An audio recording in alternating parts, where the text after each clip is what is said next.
दुनिया भर की तरह आज पाकिस्तान में भी माहौलियात का आलमी दिन मनाया जा रहा है। पाकिस्तान को भी इस वक्त माहौलियाती तब्दीली के शदीद ख़तरात लाहक हैं।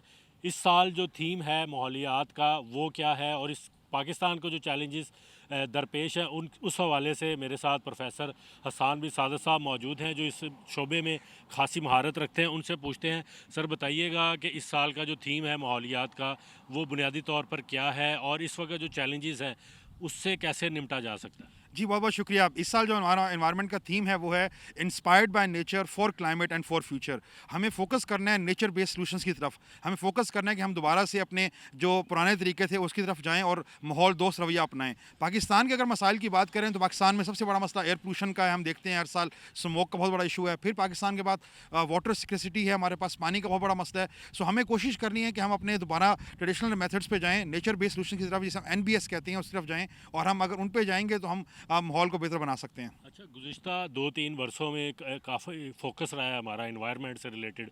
पंजाब गवर्नमेंट ने भी बड़ी एफर्ट्स की हैं, तो आपकी तहकीक क्या कहती है जो आपने ऑब्ज़र्व किया है, क्योंकि एकेडेमिया रिसर्च तो उसी का काम है, उसके मुताबिक कितनी बेहतरी आई है माहौलियाती जो असरात है उससे निमटने में, जो पॉलिसीज़ गवर्नमेंट ने बनाई हैं वो कितनी सूदमंद साबित हुई? जी, अगर हम स्मोक की बात करें तो बिल्कुल गवर्नमेंट ने बड़ा अच्छा इनिशिएटिव था, एंटी स्मोक गन्स जो हमारे पास आई। इसके अलावा गवर्नमेंट ने स्मोक टावर्स भी डेवलप किए कि उसको कम किया जाए।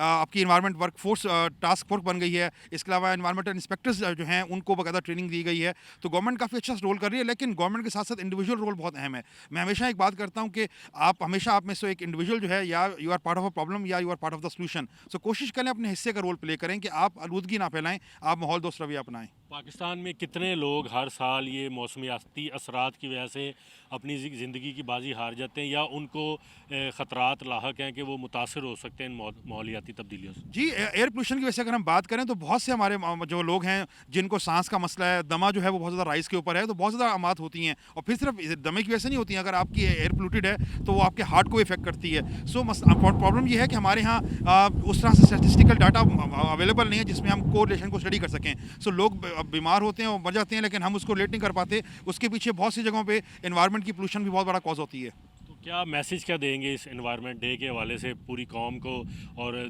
दुनिया को क्या करना चाहिए जिससे हम इन असरात से निमट सकें? जी, सिंपल एक ही बेसिक हमेशा कहता होता हूँ कि अपने हिस्से का दिया जलाएं, अपने हिस्से का पौधा लगाएं, अपने हिस्से का रोल प्ले करें। Be part of the solution and don't be part of the problem. जी बिल्कुल, आपने बात सुन ली। इनका ये कहना है कि अगर हमें इन मौसमियाती तब्दीलियों के असरात से निमटना है तो हमें नेचर बेस्ड सॉल्यूशन जो है उनकी तरफ जाना होगा। जो तवानाई के ज़राए हम इस्तेमाल कर रहे हैं वो कुदरती ज़राए इस्तेमाल करने होंगे। रिन्यूएबल एनर्जी आजकल उसका बड़ा फोकस है, उस पर तवज्जो देनी होगी और माहौल को खुशगवार साफ़ बनाने के लिए ज़्यादा से ज़्यादा दरख्त जो हैं वो लगाना ज़रूरी है।